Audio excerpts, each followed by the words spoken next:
Welcome to another episode of the Nerd Jungle. As always, I am Time Walker, joined by the man with the plan himself, ZoneX. Hey man, what's up? Pretty good, pretty good.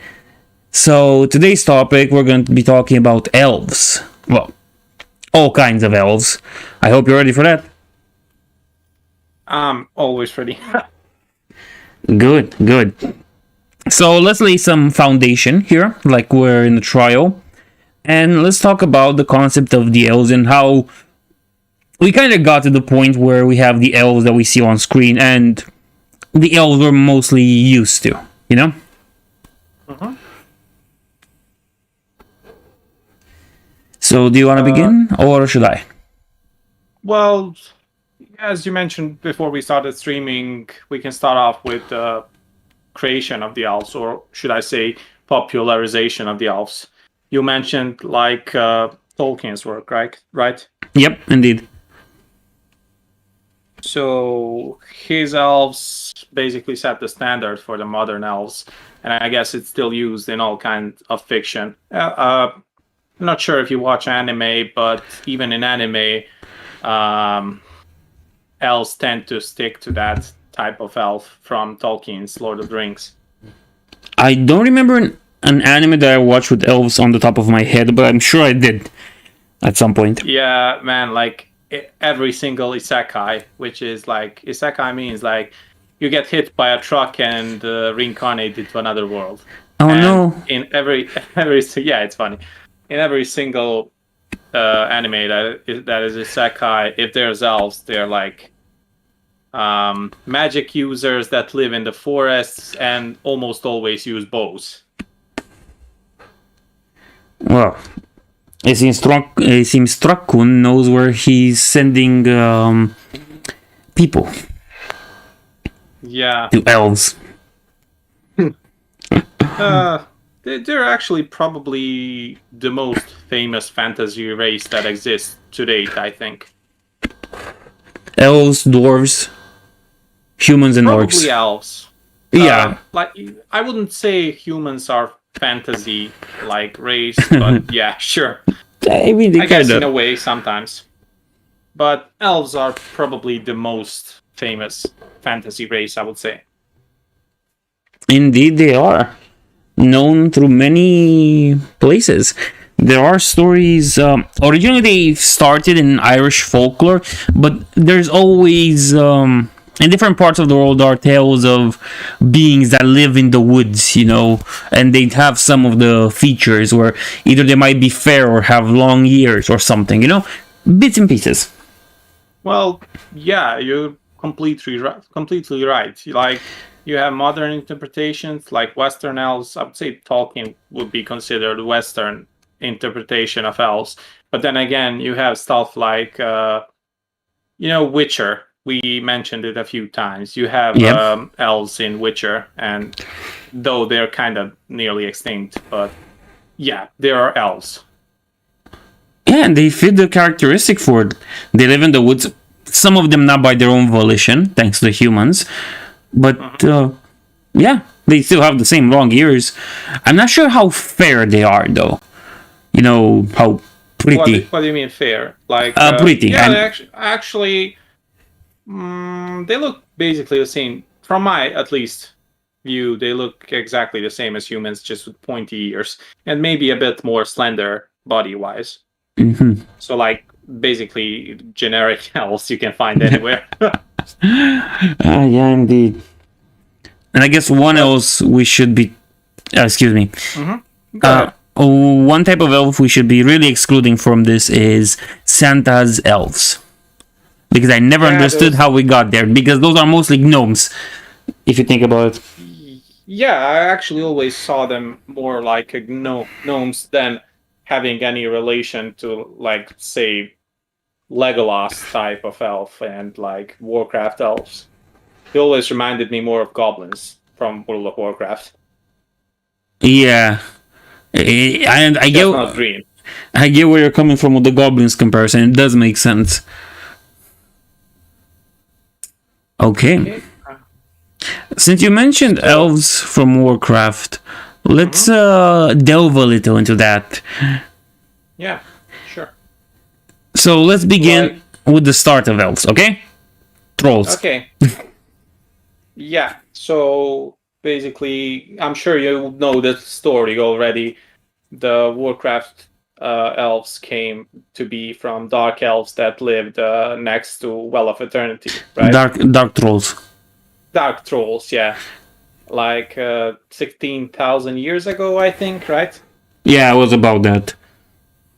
So I think even to this day, a lot of people don't know that trolls are actually elves. Well, like ancestors of elves. Yeah, it is a pretty interesting concept in of itself because in a way it turns it around on Tolkien's thing because orcs are basically elves, corrupted elves, but here we have trolls, which sort of same species as orcs, I guess, big hulking beasts, whatever, that gets corrupted and they turn into elves. You know, it's a pretty nice parallel between the two. I wouldn't exactly say corrupted, more like the mana from the Well of Eternity made them evolve in a way. Yeah, you know, you are right on that one. It's more of an evolution than a corruption. That is Yeah, correct. which is, by the way, interesting. It makes me wonder what it would do to other races.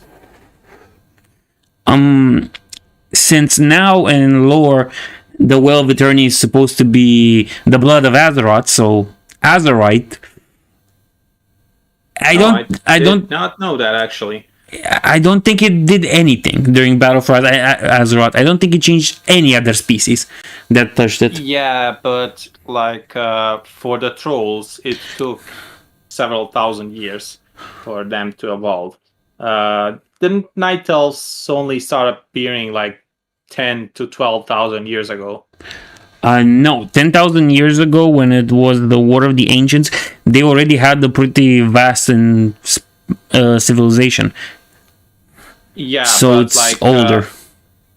but like knowing that dark trolls lived next to Well of Eternity 16,000 years ago, it would mean between 16 and 10,000 years ago they evolved and created their own very civilizations. Yeah, and a pretty successful one at that.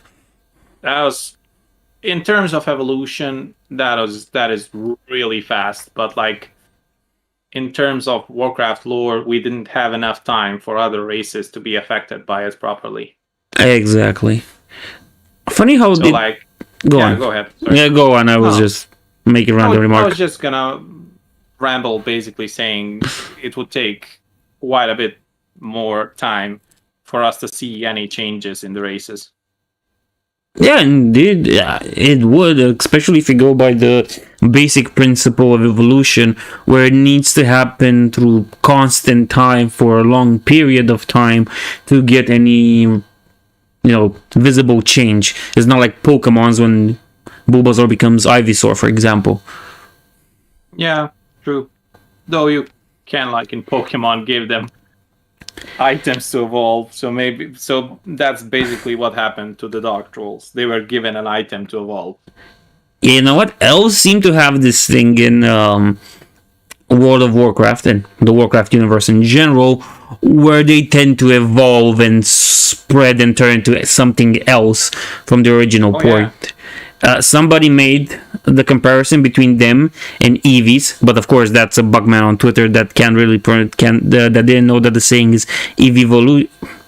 God, I'm messing words up today. Anyway, evolution, yeah, like yeah, that. It's evolution, not evolution. That's what I want to say. Yeah, so that is that is a pretty interesting concept, and it's kind of true when you see that we got high elves, high elves from night elves, and then we got fell blood elves, void elves, of course, and was there something I'm missing? Void elves, Nightborn, night elves, blood elves. Did I say blood elves? Yeah, I think I did. Yeah. But basically, there's like at least 5 or 6 different kinds. Yeah, exactly. They really tend to act like that. Which is, by the way, interesting. They tend to adapt in a way more than other races. For example, Night elves are more adept for like forests and druidism, shamanism, and such, and blood elves that in like terms of lore, they didn't leave the alliance and night elves that far. That how should I say it? It was fairly recent history, you know, Yeah, and like they are somewhat biologically and visibly different than the night elves. yeah, quite a lot, in fact. And it took them very little time, if you think about it, to change like that. Only a few thousand years at best. Yeah, and then even though I'm like to crack jokes about it, they went from high elves to blood elves thanks to the world being destroyed and them being changed, and well, starting to use fell magic very fast, especially with the fell magic for the fell blood elves. It turned them very fast. What was that? 2 to 3 years in lore. Do you mean void elves, or did I miss some fell elves? The fell blood elves are those you meet in sometimes in Magister's Terrence in the Sunwell raid. Oh yeah, They have horns Those and red skin and green eyes. I remember those. Those. Well, yeah. The thing is, those are kind of changed by the Legion. If you know, you probably know the Eredar. Yeah.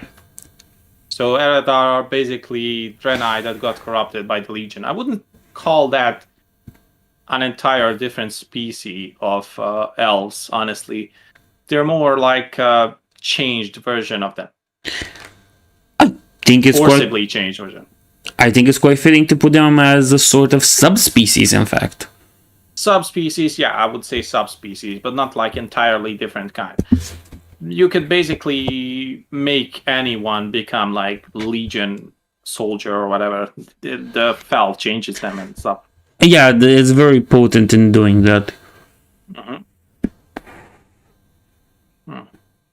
I was going to say something, but I forgot it.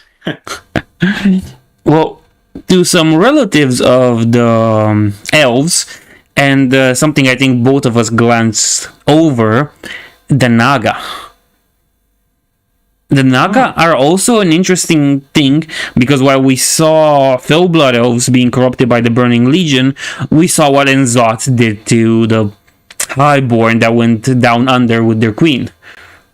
True. Yeah, actually, you're right about saying it slipped our minds. I completely forgot that Naga even are elves in a way. It's because they don't look like it.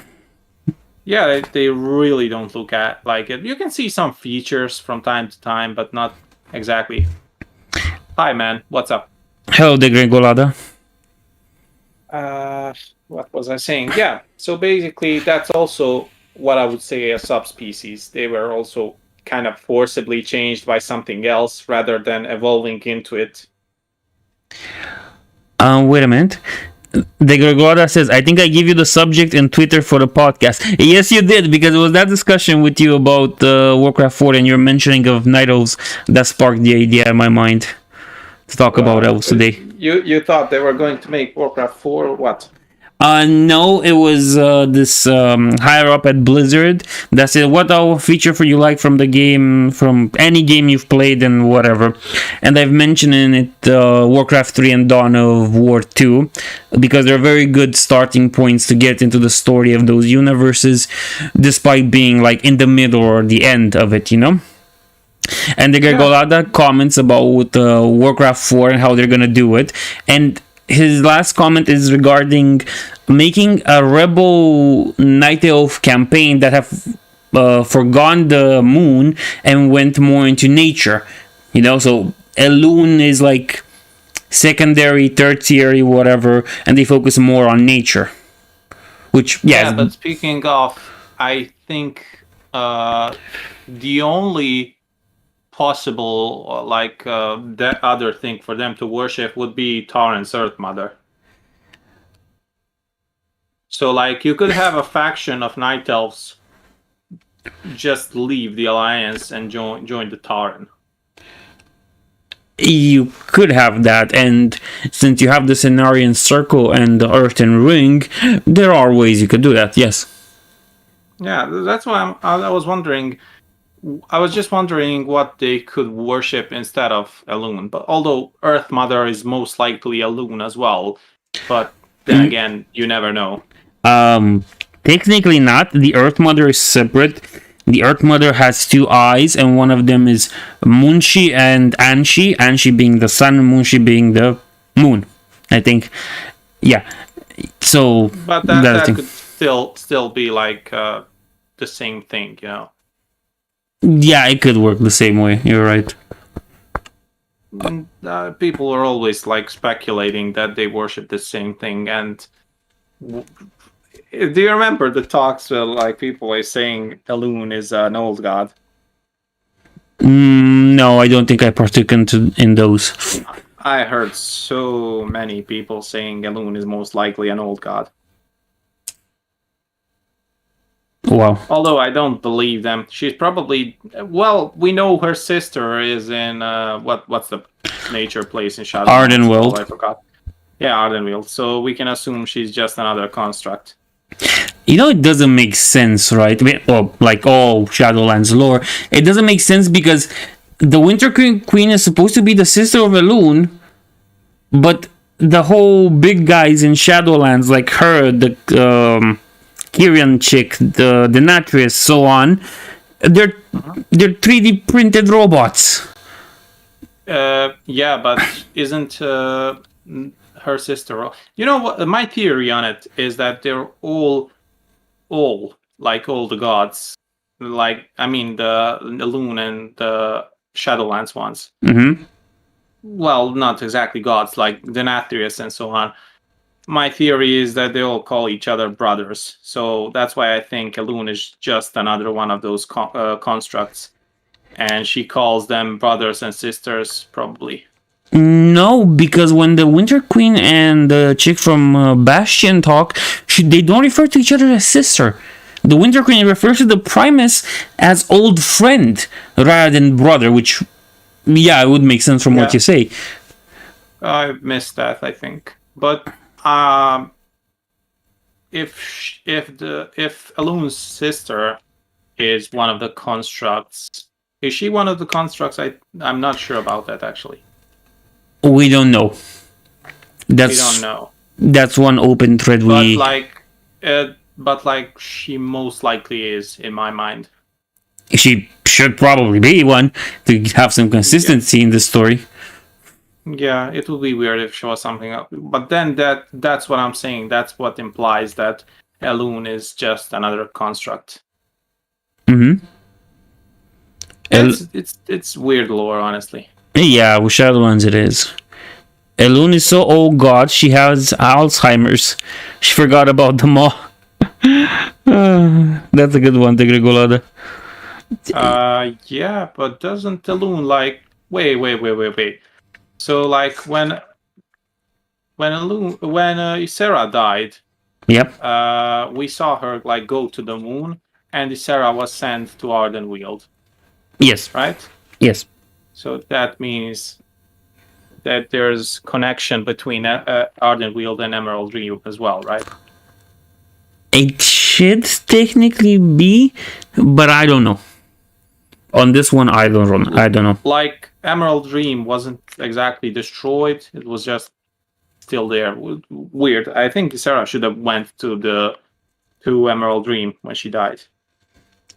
I think that was the first thing that might have made sense for her to go to the Emerald Dream, but I think somewhere along the way they've changed it, and more than likely they changed it once they came up with the Shadowlands stuff. Yeah, that's the problem with Shadowlands. It's just we knew it existed, but nobody had any idea it's gonna turn out like this. Indeed. Like we were talking about this actually a bit, and we have several places where people go when they die, from like elemental realms to Ardenweald to Ma and stuff like that. It's getting convoluted really fast. I know, and they really. Yeah, go ahead. Sorry. They didn't really make a good base for this with this whole expansion. They didn't explain what happens to stuff that isn't really supposed to go there. Like, even with the Arbiter being broken by Antorus, the Titan Soul of Argus, it doesn't make sense why it goes there. Oh, because the Dreadlords infused it with death magic. Okay, then it's still not supposed to go there. It's supposed to go to this special place for Titans that we'll probably see at some point, but Damn it, it's confusing. But like, another thing I was going to mention, like, when you kill Ragnaros, for example, outside of his realm, he goes back to this realm. But when you kill him inside of the Firelands, where does he go then? That is a good question. Like, I don't think we completely destroyed him. He would have to be sent somewhere. He has a soul, as far as I know, I think. I mean, so he's not a demon to go to Twisting Nether. That's certain. I mean, he should respawn at some point. That's... Yeah, we're a bit straying a bit off topic, but yeah, true. He does kind of, in a way, like, we got a new Fire Lord that you see in Legion, I think. But like, now you have to wonder if that's actually Ragnaros, because if it isn't, he would have to be either in the Shadowlands or once again respawn in the Firelands. I mean, hey, what's this? Another character that doesn't appear in Shadowlands and should? Yeah, like, we should probably make a list. It's gonna be a never-ending list, my friend. Yeah, well, but like, you should at least hear about some of the most important characters that died and don't appear in Shadowlands. Of course. Totally agree. Oh yeah, since we're on the topic of the elves, would you consider those things in Ardenweald elves? Which thing? The fairies?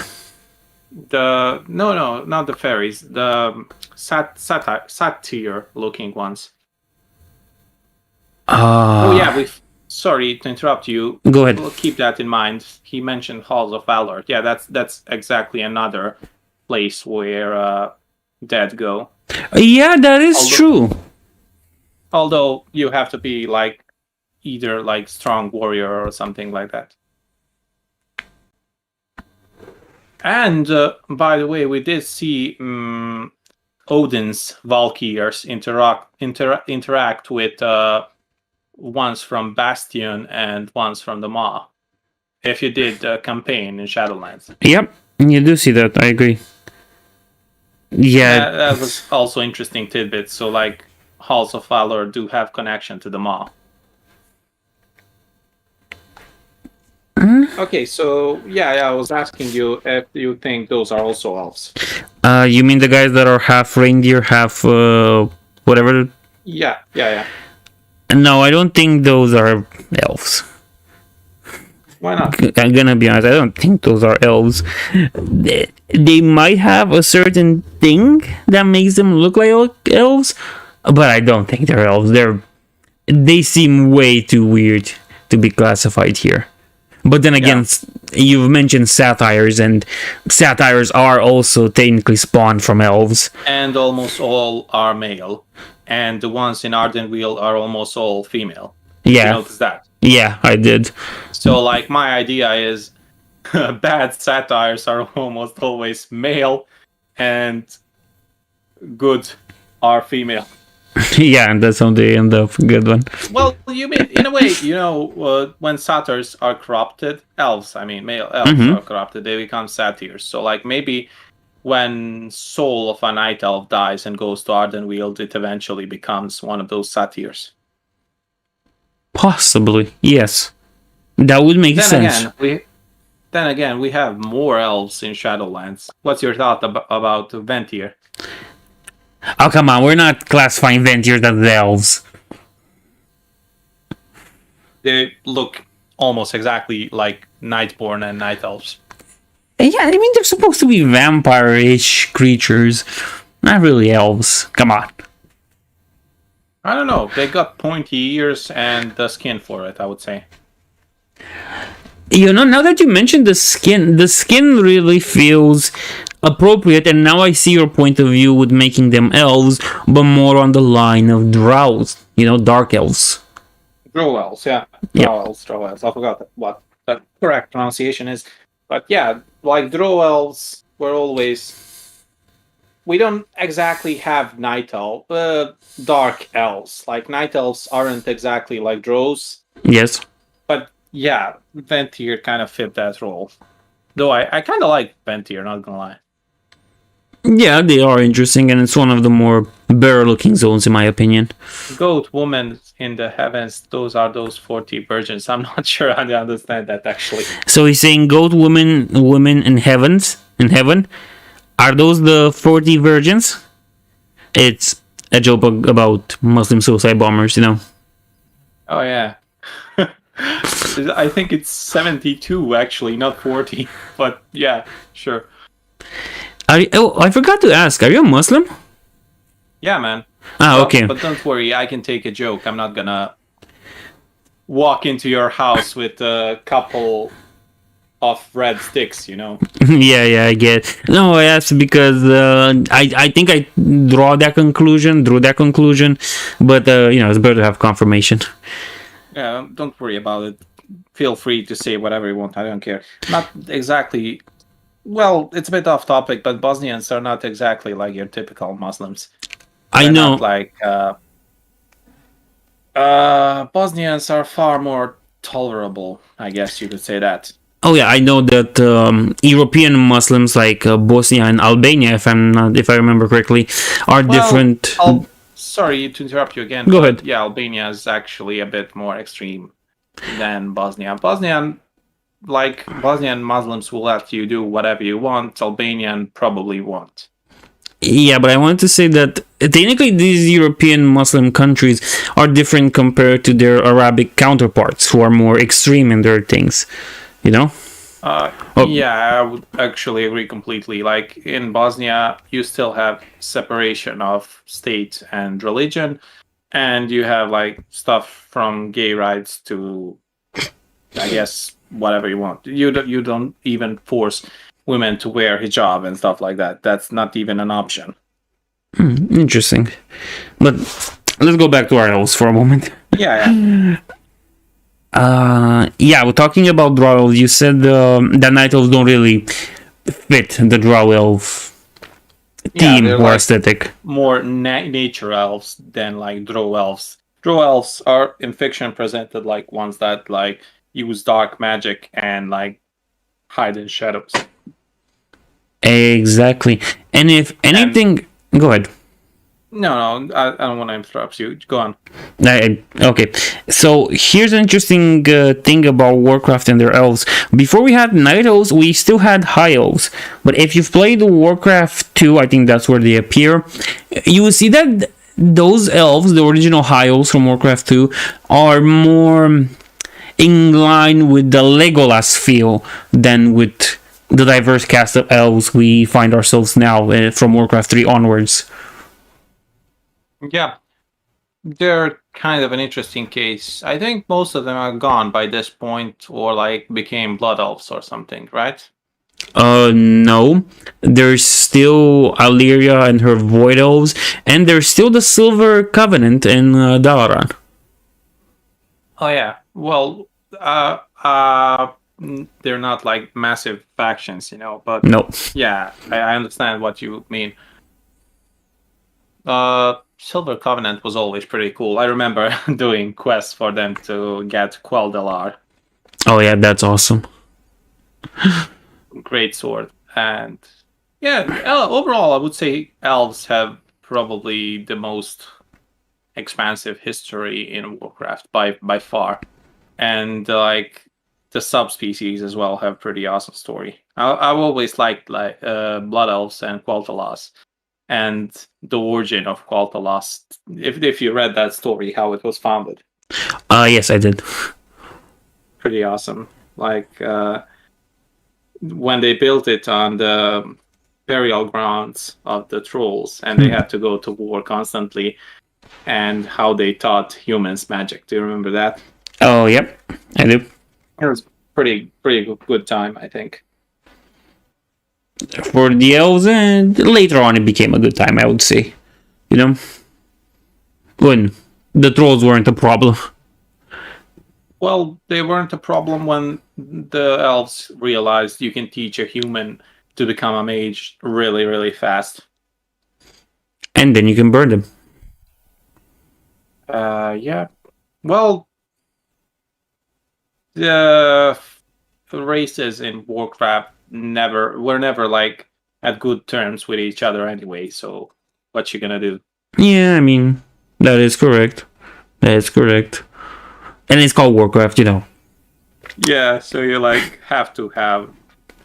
Yeah, but speaking of that, in modern times, I've seen a lot of talks of people wanting to like stop the faction war entirely.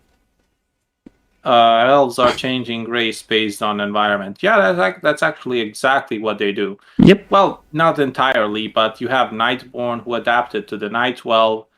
You have Night Elves who adapted to the forest. You have Void Elves who adapted to the Void, and so on and so on. Yeah, indeed. They're very good at that.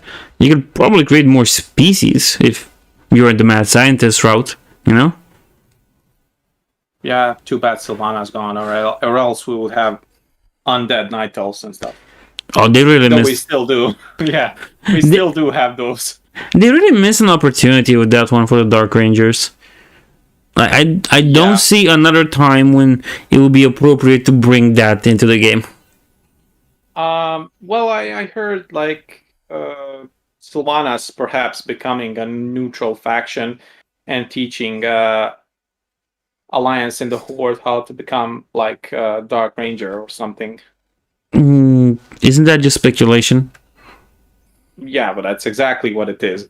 That's why I'm saying that's the rumor I heard. But it would be it's possible. Like she's asking for redemption, and she just like I'm gonna do this for you and stuff like that. Yeah, it could work. Like dog breeds. Yeah, true. Like somewhat. I mean, they are the race with most subspecies in World of Warcraft by far.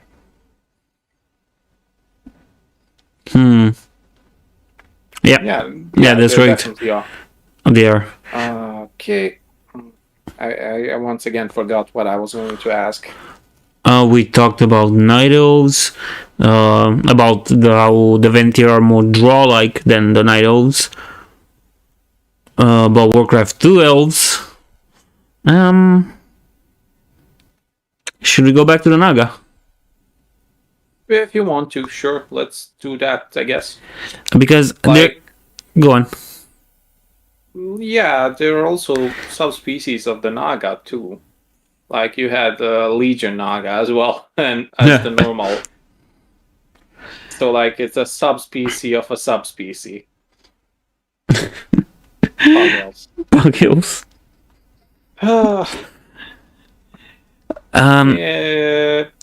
Yeah, so what about Naga do you want to talk about? You know, the Naga got formed when the Enzot really turned the Jara and her followers into these serpentine creatures. But I wanted to do a lore video on them, but I never got the chance because it was too much fluff and stuff. Here's an interesting aspect about them. They keep the Night Elf culture.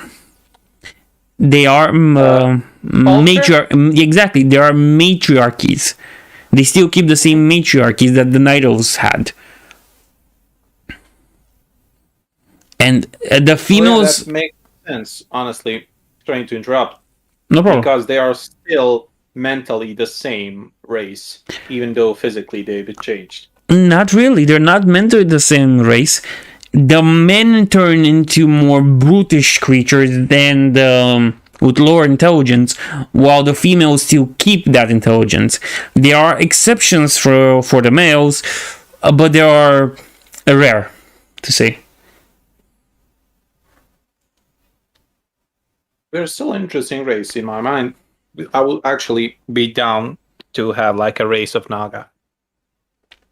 They did plan it, but then they found out they couldn't really put shoes on them. Yeah, tell that to the trolls in Taran as well. Yeah, good point. There's just like what I would do. I would like put one shoe at the tip of their tail and call it equipped. Like in those old Cassiopeia drawings when you bought only shoes for her so she can move fast. Uh, well, yeah, they would be pretty cool. Though, did you actually pay attention to Argus lore much? Where the hell did the Void Elves come from? Okay, so the Void Elves are an interesting aspect because Illyria first learned how to use void magic when she was imprisoned by the Burning Legion. She was imprisoned with a Nexus Prince, something like that, that used the magic of the void. And that prince taught her how to use it so she could escape and they can escape and fight the Legion.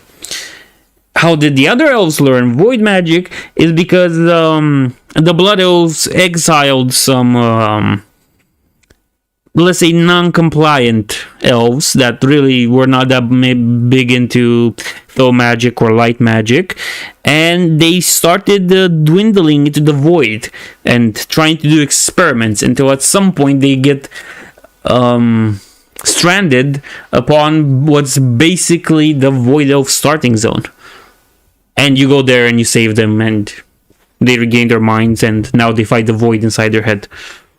That's that's pretty bizarre. That's like what I would call a ticking time bomb. I think. Like Go ahead. Void is not very friendly, you know. Oh yeah, but they really played with that a lot, and they're trying to make like in the recruitment quest for the Magar orcs. You know, you go to alternate Draenor, which doesn't make sense, but whatever, to recruit those Magars, and isn't that wait? Isn't that Draenor after Warlords of Draenor? exactly, it's that Draenor with Yeah, okay. the Draenei going all insane and forcing people, exact zealots, forcing people to convert to the light, or suffer the wrath, as you do. Yeah, I remember doing that. As you know, I mentioned I have a Magari warrior. Mm-hmm. That's why I also said I don't know if I said it to you that Lightforged are also a ticking time bomb. Yeah. Plus they literally explode when they die. That's like my favorite part about this. Yeah, it's like it's a weird racial ability, but like sure, I guess. I mean, if you're good at the game, you're not gonna use that one. Actually, during BFA, they were really good for healer paladins. Did the blowing up help them? No, they had like a racial that increases light magic, something like that. I don't recall, but they were like entire percentages above other paladins. That means they must have changed. I don't remember that when I made mine. They probably did, but like they were like 5 to 6% stronger than regular paladins. That's quite a lot. Yeah, that's why people play them. Honestly, I'm not a fan, but I guess sure, go for it. Mm-hmm. Well, they're gonna make them. Go on. Mm-hmm. You go on. Sorry. I wanted to say they're gonna make them rogues, so there are gonna be more of them. Yeah.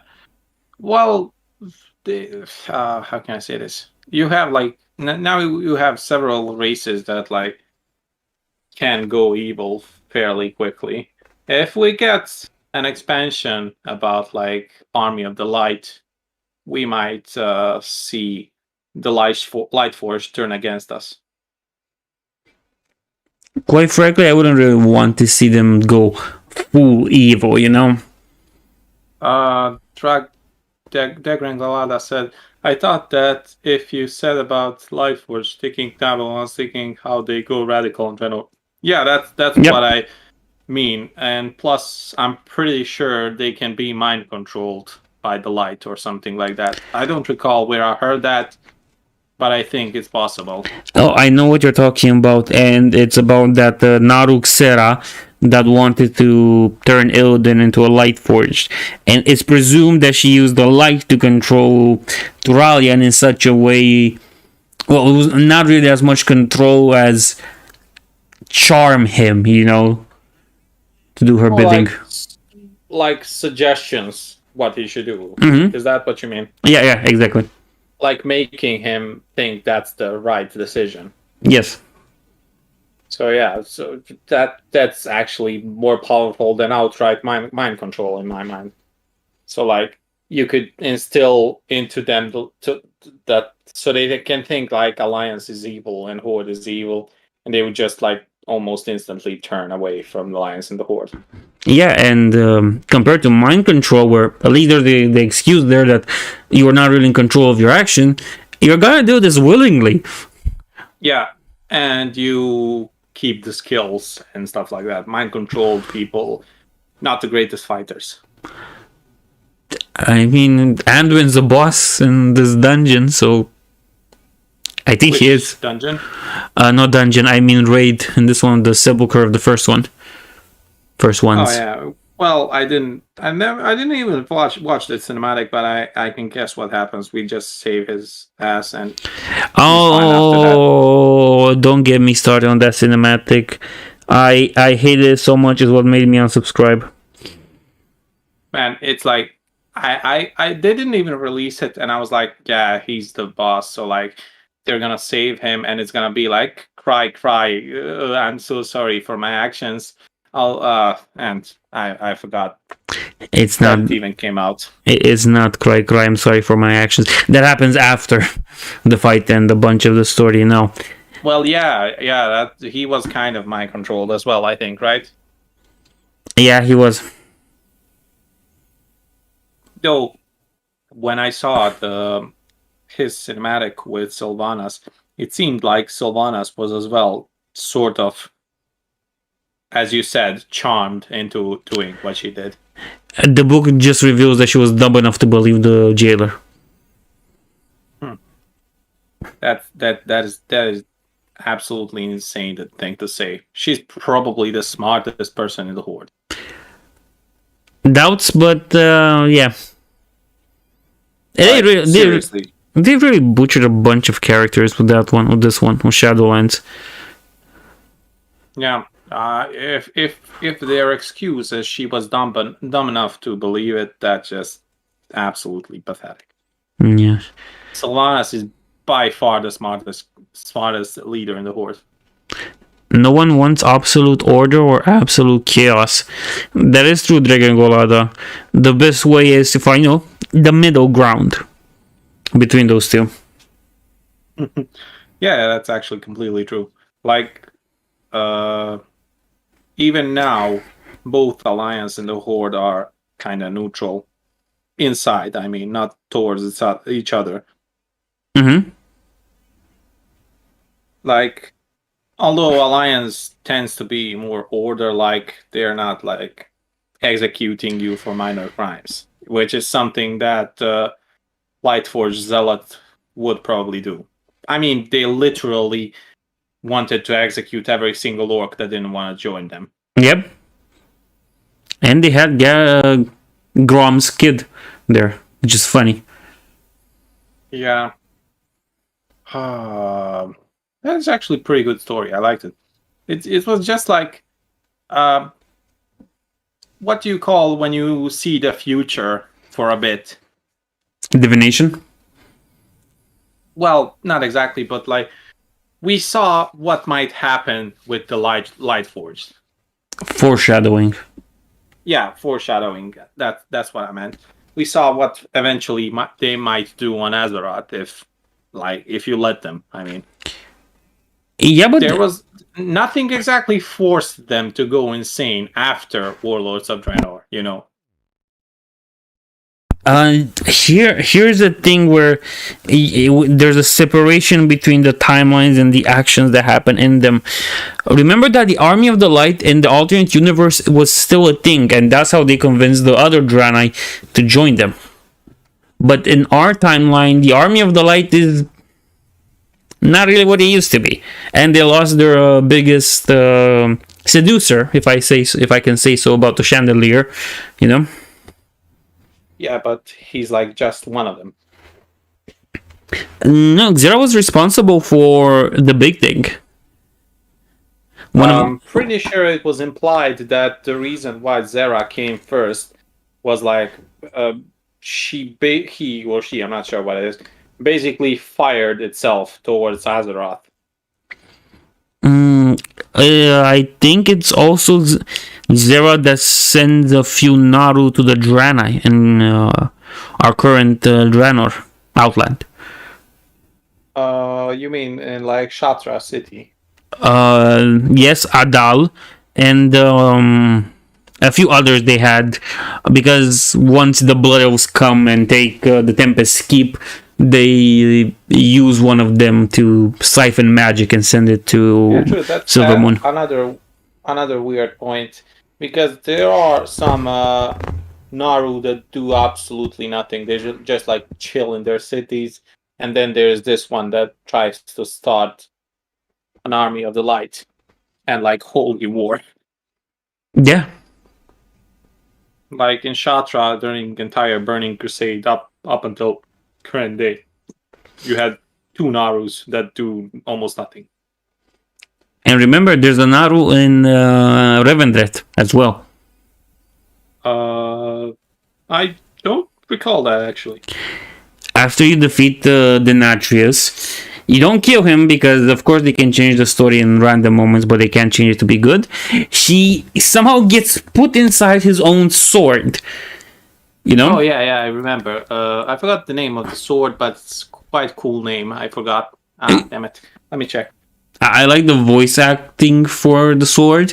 It was really crazy, and it fit with the boss battle. Remornia. Yeah, Remornia. it's actually really cool name for a sword, man. Indeed. Plus, it's like living weapon. I actually really like Denatrius. I wish he was like the main villain of the expansion. And it would have made more sense to have the Master of the Dreadlords be responsible for this. Yeah. Plus, like, even if he would be the one to like destroy the engine of death, it would make sense more than Zaval. Like, he tried to like just like make it so he wanted to take over some place, and he destroyed death itself, and then like caused trouble all over the universe. Would be much better story. Yeah. But like now he's just like a side character that I'm not even sure what he does and why he does it actually. But here's the funny thing about Denatrius. In the 9.2 campaign, I think, or 9.1, Chains Domination one, the Dreadlords come and take Remoria. Yeah, I actually remember that scene. I think that was actually 9.1. Yeah. When you do like a Revendreth quests, I think one of the Dreadlords escapes with Remornia. Yep, because of course Naru is so strong he can destroy, he can fight the Dreadlord, but the Dreadlord can incapacitate it. For some reason. But yeah, doesn't he appear in Sepulchre again? No. He doesn't. Oh. Nothing. I saw nothing while I was subscribed, and from all the cinematics and people I watch, I saw nothing of Remoria and Denatrius again. So he's gone, right? Or what? So here are the possibilities. They're either gonna pocket him to use for another time, or they're gonna use him for the pre-patch like they used the Nathanos. Honestly, I think he might even be an unwilling ally in future. It depends on the circumstances. Like, yeah, as I said, I'm not sure why he does what he does. He doesn't seem that evil, you know?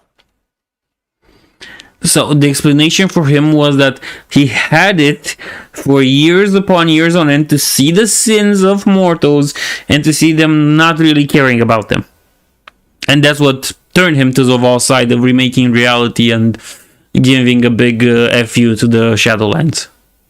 Yeah, that's basically not. Well, if you count crimes of the Dreadlords as his crimes, I guess he was pretty bad, but he's nowhere near as evil as Zoval is. Like, Zoval is basically saying, I'm gonna destroy everything, and Denatrius is like, yeah, whatever. Denatrius did send the Dreadlords to do a bunch of stuff, though.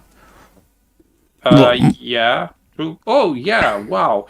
Aren't Dreadlords responsible for corrupting Sargeras? Exactly. So, oh, yeah, I take that back. He's probably even worse than, like, Zoval. Zoval didn't have time to cause much damage. I mean, if you think about it, it was the Vault's plan, the Jailer's plan to do that, technically, but there's no clear-cut explanation. Yeah, but that's... Yeah, I'm not sure how to respond to that. Like, it would still mean, like, guilt by association or something like that. He still did it, and like he ordered it, even if he was told, and he was, you know how the Nazis use following orders. Yep, I know. And it doesn't really work. So even if he was following orders of Zoval, he's still responsible for everything that happened. Totally. He plays his part in this game. Yeah, but like I don't know how to explain it. It somehow grows on you. Yeah, it's hard for me to understand that was not on the Denatrius hype train. It did nothing for me. I like saw him only a few times, but he's got that charisma. Mm-hmm. And people like him because of that. Even though he's probably a bigger war criminal than Zoval. And I think it's the voice acting that also helps. True, yeah. Like, it wouldn't be the same if, like, it was if there was no voice acting. He's just overall cool. What else can I say? Hopefully we see him again.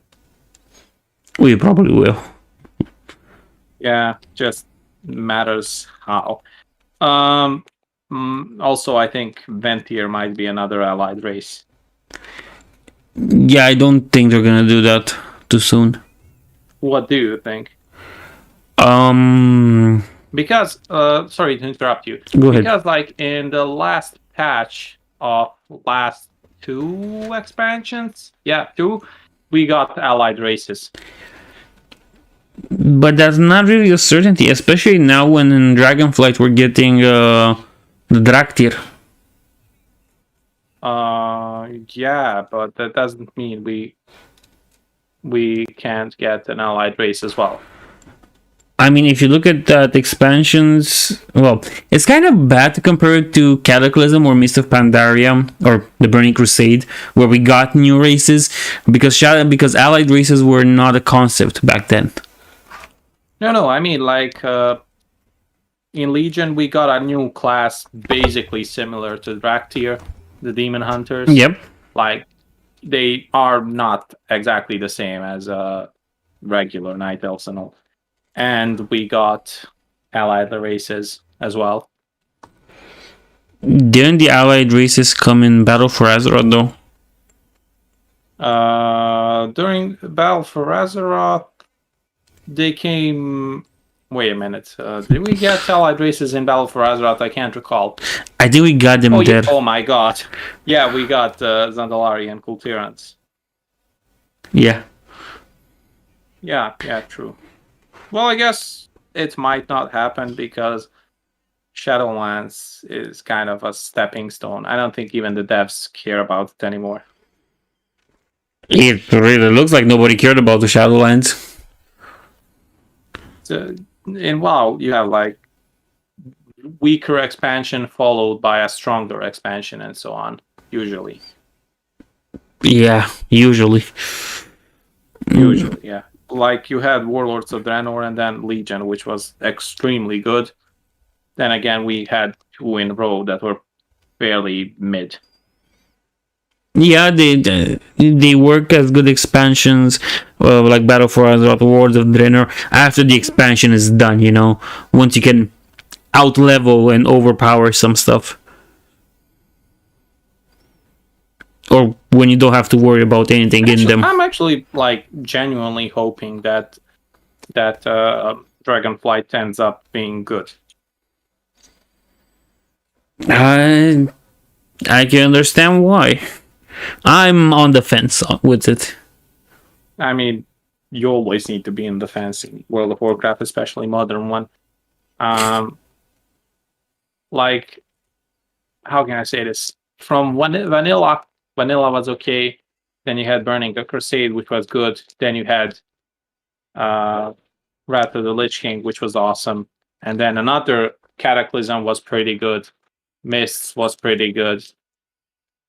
And then after that, the quality of the writing and the games is dropping like until Legion. Yeah, I think it was when Menton left that it kind of started going downhill a little. I think he left at Pandaria.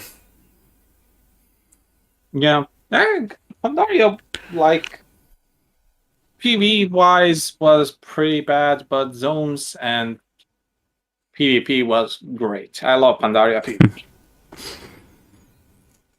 Don't say BFA was strong. Yeah, Well, I'll disagree with you there, Gringolada. It's not that bad. Sorry, you were going to say something, right? Yeah, I was making the idea in my head. You can go on. I was just gonna say, like, it wasn't that bad. Like, sure, it was weird at times, but I changed my mind after I played through basically every storyline in BFA. Like, it's weird sometimes, but you have stuff like Nathanos and Sylvanas going on a war campaign and seeing like Nathanos nail who the Proudmoore dude is. I don't know, forgot his name, but he like nailed him to the ship to cause psychological damage. That was wild. Emotional damage. Exactly, emotional damage, and it worked. It really pissed off the Alliance. I'm not gonna roleplay in Goldshire in Dragonflight. It's gonna be so cursed. Yes, because the Skellies will all be there. And furries. And goblins. And gnomes. Scalies and furries. This is the perfect combination for this game. It's amazing. Yeah. Plus, they look a bit strange when transformed. But what you gonna do? I mean, it's not that bad of addition, although I would rather have something like ogres or something. Hosen and Genu.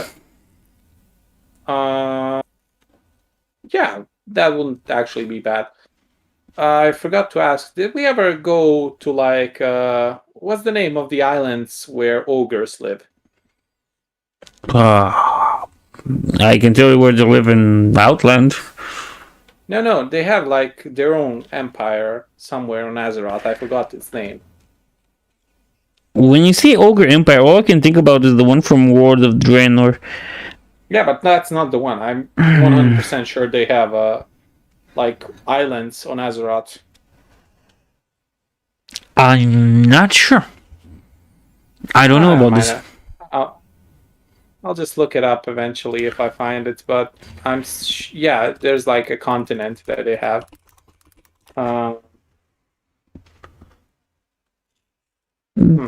He might have, though. It feels weird to have ogres in to be native to Azeroth, knowing their origin story.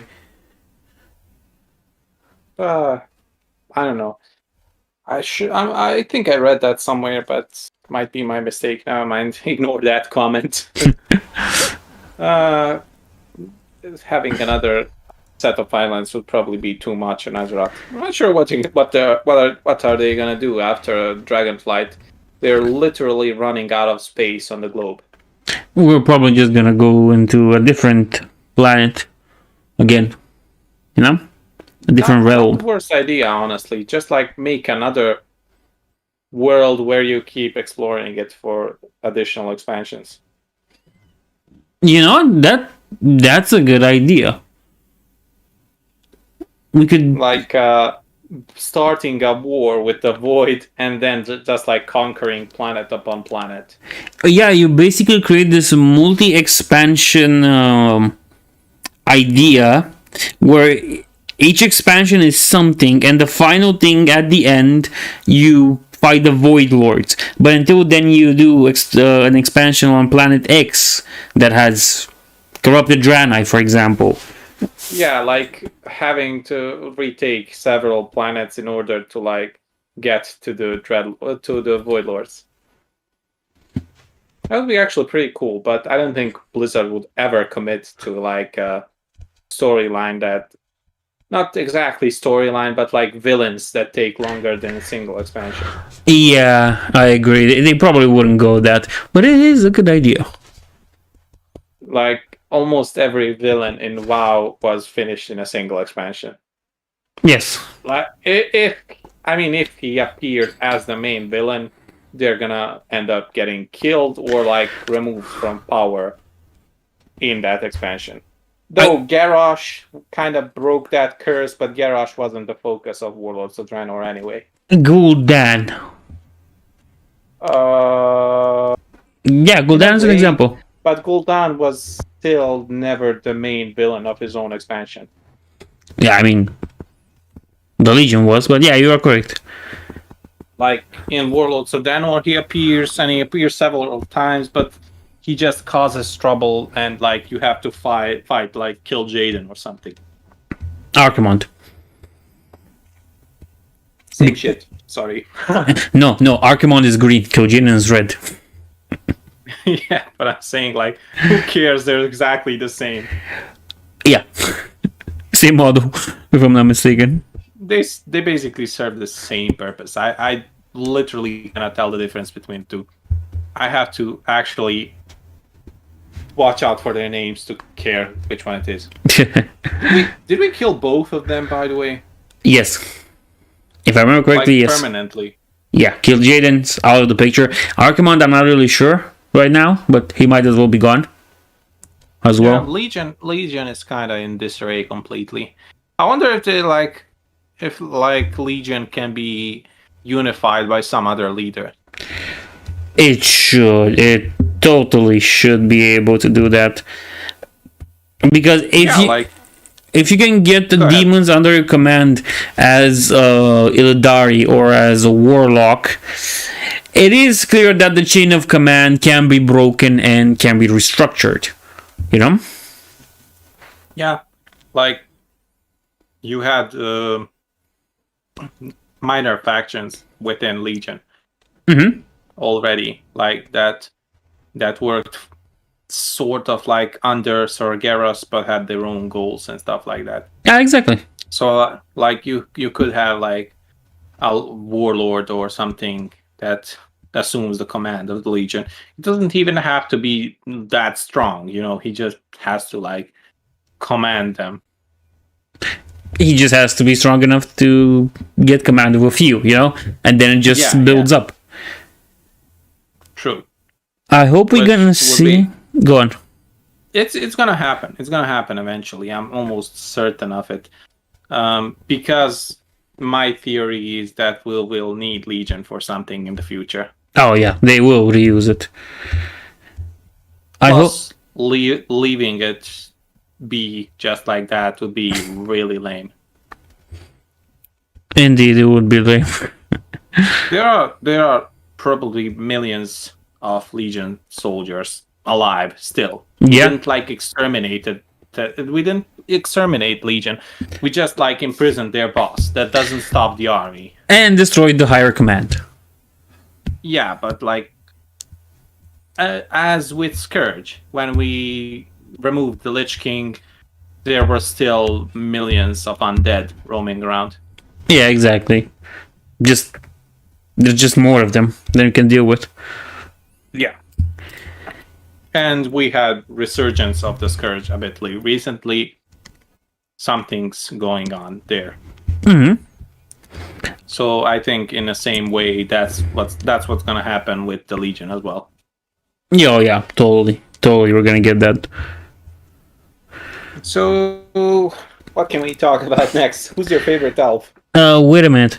I hope we're gonna see this fossil of octopus snail map in Dragon Isles that were unfinished in Classic. Do you know about that one? Not sure actually. What's the octopus snail map? Oh, I used it in a few thumbnails. I'll send it to you. Yeah, sure. Okay. It's something quite interesting. It's a weird concept, but I like it. And can I put it directly on Discord? Yeah, you should be able to. God, sometimes I feel like such a boomer. You know? I never asked you actually. How old are you? Close to 30. Close to 30. Yeah, okay. I'm like 25. I'm 26 soon. You have some more growing to do. 30s are coming in hot. Oh, they are. But as long as you're prepared for them, everything will be okay. I don't mind growing older, honestly. Okay, I see it. That would be pretty cool. You know what I would do with it? What? A moving grade. Like you see the small temple on it. Make that the entrance to the raid, and the giant shell is actually floors of the raid. Oh yeah, that would be cool. Cool. And you can just like have it swim through the sea around the Dragon Isles, and you have to like fly to it in order to enter the raid. Oh, and you can do it like the Dragon Soul boss when you're on Deathwing and you have to stay on him.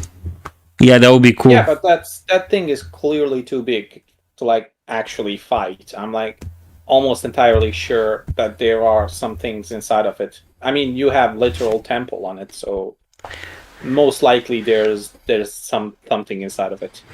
I've heard a theory from Doran's movies that it might be something related to an old god, to one of the old gods.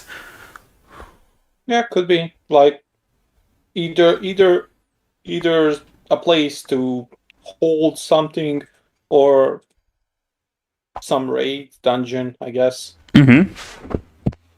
Not sure what else can it be. Although I would assume that you can go inside of the shell and inside of that temple. We can only hope to get it on this expansion. Most likely not. Like, knowing Blizzard, they probably forgot about that. But there's probably going to be similar stuff. The thing is... go on. Sure, go ahead. Okay, I'll go. The thing is that not only they forgot about it, but the people that made this concept were back there in vanilla, and those people are long gone. There's like almost nobody from the original team still left there. Mm-hmm. Yeah, you can actually tell that, like in most recent expansions, that there's no original people working for Blizzard, save for maybe music, I think. Well, possibly. The art team is doing a good job, but they're like the only ones, Yeah, well, Blizzard always made good cinematics and good music, so you can always count on that, no matter how bad or good expansion is. Oh, exactly. I was going to mention, like, you see this big squid thing. It reminds me of that thing that attacked Neptulon in Cataclysm. Yes, you are correct. Even the size of it is I forgot the name. I think it's called Ozulon or something. Yeah, something with O in there. But like it looks almost exactly like that thing. You are indeed correct, and now I'm seeing it. And we didn't beat that thing. We just made it flee. there are some.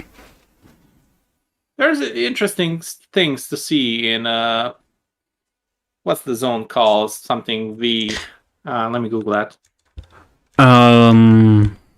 Vashazar. Vashir. Vashir. Yeah, so like there's a lot of interesting things to see there. Like, oh yeah, there are actually massive things with shells in Vashir. Interesting. Did you ever visit Vashir? No. That's one place I haven't been. You probably should. It's stunning place, honestly. Like it has giant holes, giant squids, giant monsters and stuff like that. It's pretty good zone. And there's even like a massive whale that will kill you instantly if it comes near you. Really? Can't you just one-shot it? No, it's like scripted and it just outright kills you, I think. Interesting. I really like that zone, actually. Although a lot of people didn't. I liked it because it was something new, and you could even go inside of those giant shelled beings. By the way. Okay, that just makes it more interesting. So, like, if you ever have time, go visit Bashir. There are things with almost exact the same type of shell as the thing on the picture. Huh. That's good to know. I have to check it out to see what is there at some point. Pretty cool zone, and like there's at the farthest left side of the zone, there's like this massive hole in the ocean.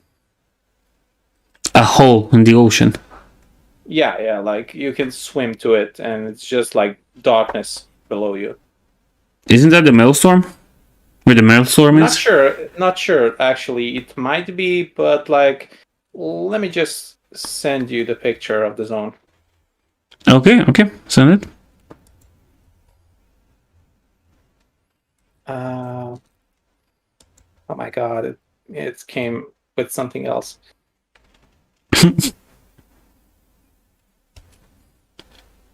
Okay, I see it.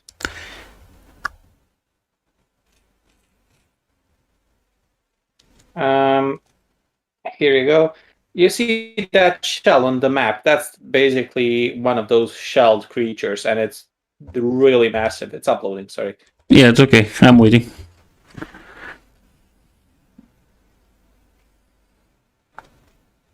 Taking a while. Bosnian internet is absolutely terrible. Okay, I get it. I got the picture. They see that that shell thing. Yes. That's one of the things, but there's actually several ones. They just don't show up on the map. And you have the abyssal reach. That's the giant hole I've been telling you about. Wait a minute. I changed the picture on the screen. Yeah, I see it. Abyssal So, like, reach. Yep. Yeah, it's pretty cool place. There's not much to do there in Abyssal Reach, but it's a cool site at least. It makes you feel really small. It's good that at least you have nice places to visit. Yeah, there was always nice places to visit in WoW. Actually, there's also places that people rarely visit, like Brain of the Old God in Twilight Highlands or stuff like that. Yeah, it does sound familiar. I think I've been there once in my whole life. There's like at the top of Twilight Highlands, there's like a giant hole in the ground, and you jump down there, and there's basically an old god inside the hole. Like when you fight first bosses in Dragon Soul and you jump into the hole. Yep, I do. That's how the place looks. And it's just there in the open. It drops nothing, and I'm not sure why it's even there, honestly, but it's a cool spot to visit. Probably some remains from development. Yeah, it's alive, actually. It's alive. You can fight it, and it's pretty strong, actually. Yes, I don't think it's related to the old gods we've met by now. Like your first not sure. Twilight actually is related to the old gods. Yeah, I know, but I'm saying, thinking about it, my first thought was it was the Ishara, whatever, old god from Mist of Pandaria. You know, the one that corrupted Pandaria and Yeah, pulls out their. Sharaj, I think. Yeah, Sharaj, Shashap. That was where my first thought went. It's something related to that, maybe a portion of it that remained, but Actually, I really love that part of the lore. Sorry to interrupt. Go Go on. ahead. The Yasharaj lore is pretty cool. Like, we got to see what happens when you permanently kill an old god, which, by the way, implied that we didn't kill Yogg-Saron or any other old god. or Khatun, for that matter. Yeah, that's what it implied to me in my mind. But we never actually came back to that. I think you said they retconned it, right? The story of the Pandaria, oh god, is still the same. I'm talking about the old god brain. But now that you said, Oh, no. I was meaning to say, like, when Amanthul, I think, killed Yasharaj, it caused massive damage to Pandaria because he ripped him out of the ground and, like, everything died, I think. yeah, I know everything got changed and stuff like that.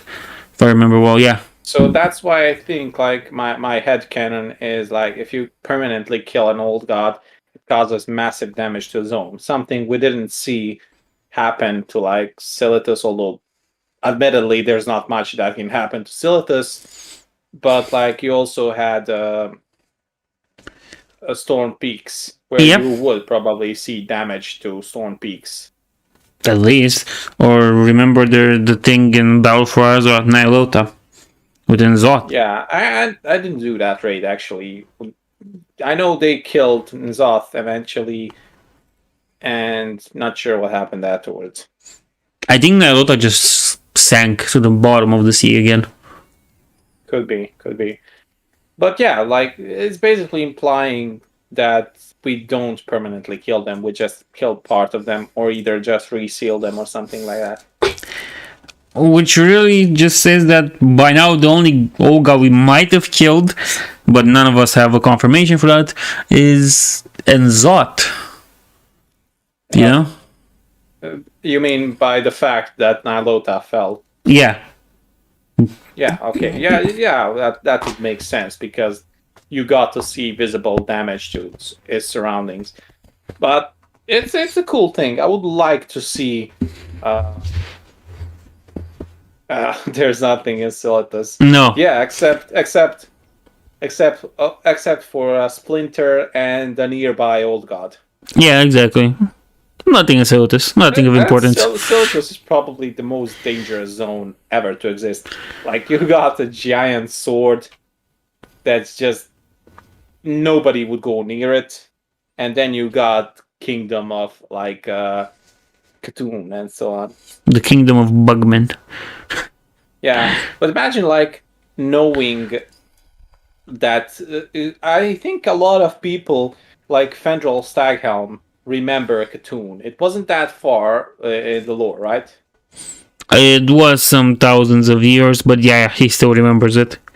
So, like, you had a bunch of people that remember Khatun is there, and then you have Targeras stab the sword into that space, into that place specifically, and I would be like, "Oh, that is trouble."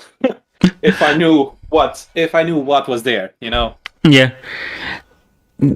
Now do you say about the thing about Khatun and raising this thing we just discovered that we technically didn't kill that many old gods? I think they might do something with both the sword and Khatun in that place. I mean, it would be easy, like, just have Khatun absorb all its energies or whatever. Plus, we left the artifacts there, right? I know you use the artifact's power to seal the wound of Azeroth. Technically left, like, did we spend that power, or? It was spent. Okay, that's a bizarre thing for artifacts to be able to do. Imagine healing Azeroth with, like, Staff of Sargeras or something. Yeah, imagine healing Azeroth with the Ashbringer. Yeah, like, Stab, stab. using using like fell artifacts and stuff to heal it. How does that work? I don't know. It really is messed up when you think about Also, it. it doesn't actually make any sense for artifact power to even be able to heal anything. It's not Azurite, right? No, it's not. Because Bizarre. because some of the artifacts come from off-world. They don't come from Azeroth, especially the Warlock ones or the Demon Yeah, Hunter ones. yeah, exactly. Like that was such weird part of the horde of the lore. It was. Especially that you I, reforged Frostmourne into two blades, and then you use the thing that absorbs souls to heal something. yeah, yeah. You know when that dev said what sword, that was actually pretty well, not pretty, a bit mad that they are ignoring the sword. Yeah, I can imagine. It's kind of annoying. Like it's like they are intentionally trying to cut off everything before Shadowlands. The sword in Citadel is just an average dirge, maybe dagger, of a Tauren rogue. I mean, yeah. You never know. You never see one, so you don't know how big his daggers are. That's the point. You never see one. Exactly, because that's how good they are. Yeah. I was going to mention like um, there was someone made a joke like imagine if a warrior with Titan's grip just took the sword and started using it. I mean, I know it's impossible, but yeah, It would still be funny. I'll give you yeah, that. like a gigantic sword and starts swinging it around. That's an interesting Uh, thing. What's the biggest sword in World of Warcraft that you can Armageddon. wield? Armageddon. Armageddon. You mean Apocalypse? No, Armageddon. I have to look. Let me send you that. It's a drop from Naxxramas. And that's like the biggest. Oh, Yeah, it's like a wing of an airplane. that Do you see is. it? Yeah, I see it. It's a massive sword. It's like literally bigger than your character. I think it's bigger than some of the poles in the game. Probably, yeah. It's a massive sword, but it's also a really cool sword if you like dual wield them. Pretty nice. It's popular like for transmogs. I don't think I ever saw somebody with that. I have. It's cool, I guess. You might have not seen it. Sorry, I got hiccups It's okay. because it's fairly a rare drop. I farmed Naxxramas quite a bit and I didn't have a drop. On Wowhead, it says it's 1.14%. Percent chance? Yeah. That's pretty low considering you got like 3 drops from the boss. Yeah. Just like those shoulder pads that I will never stop farming. The Tusk of Yeah, Manrot. ones. Yeah. Yeah. So cool, man. It makes me want to resub to the game just so I can go farm transmogs. The good part of it. Transmogs and mounts. I actually spent most of my time farming transmogs in the game, and like trying out new characters. I didn't care much about raiding.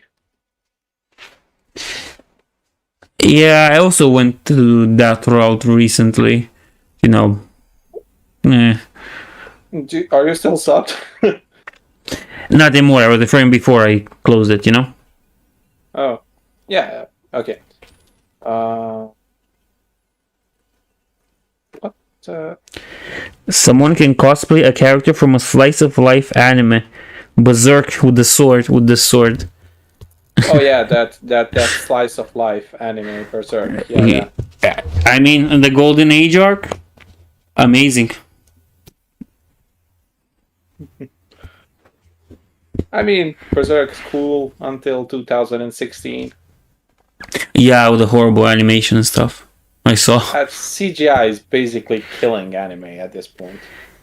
Not like killing the genre, more like killing itself, you know? If you make an anime with CGI, you're basically shooting yourself in the foot. I think CGI could work in anime, but it shouldn't be the sole thing, you know?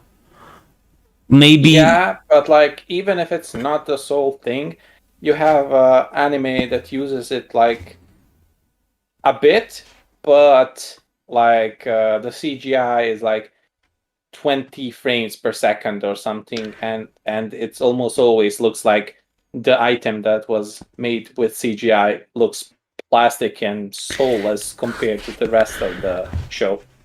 Oh, yeah. Have you seen, I think it was Android 009? Android 009, let me Google that. No, Cyborg, excuse me. Let me see.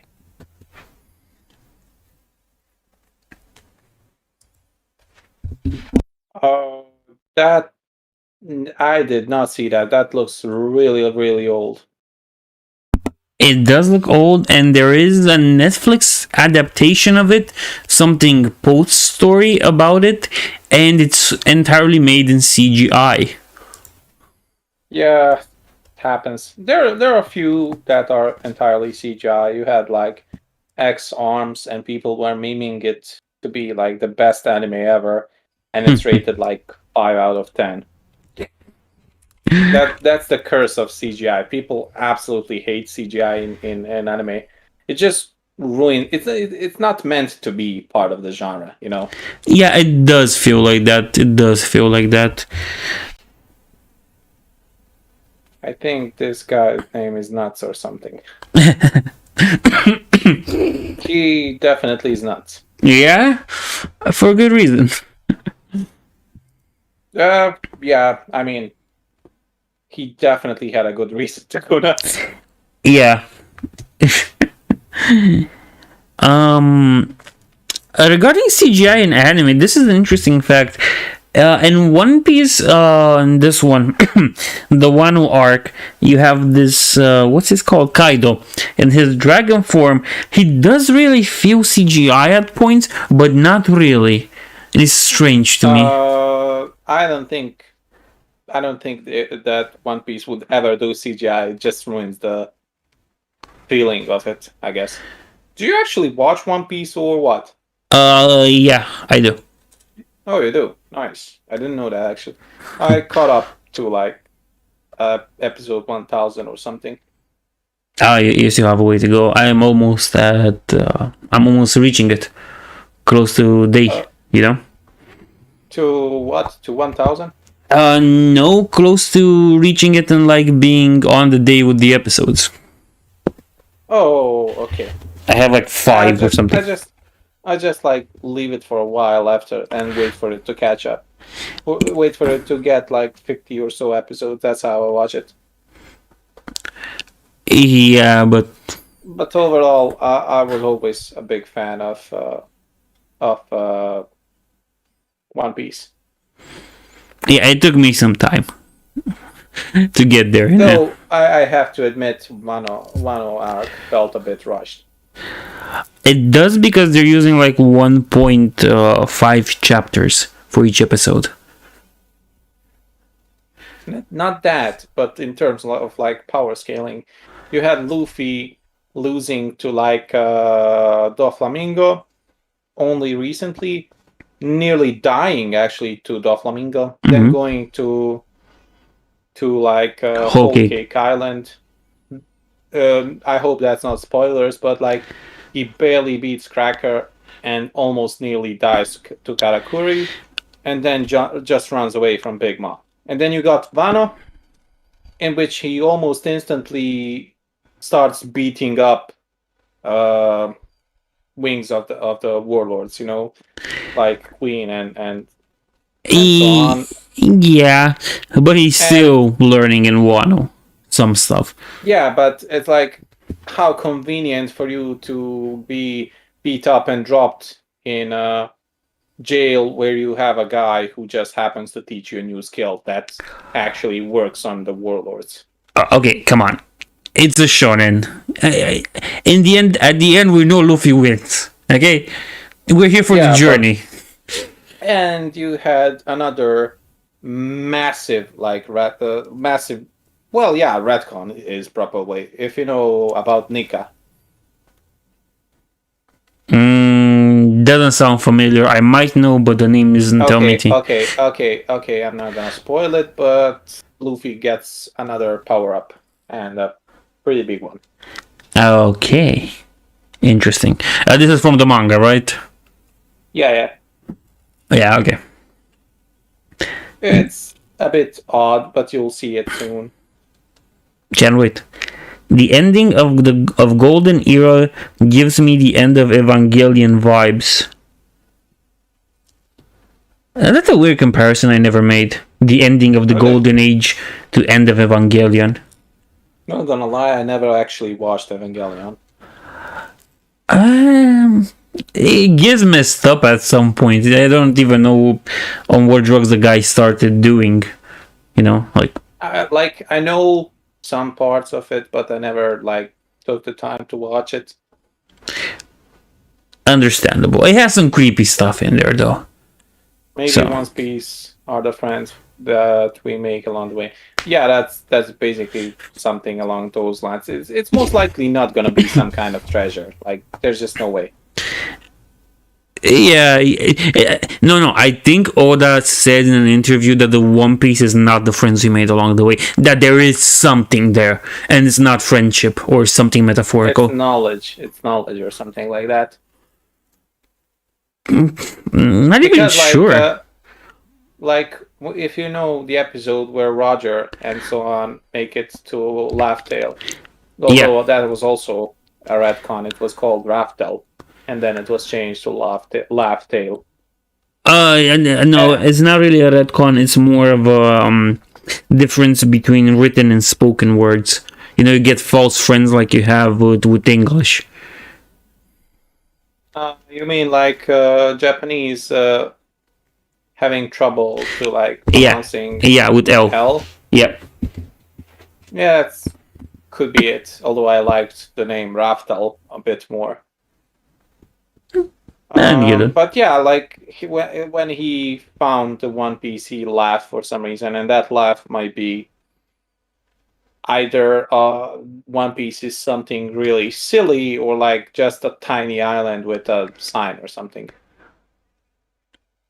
If it's just a tiny island with the sign, I will literally go to Japan in front of Oda and Minecraft myself.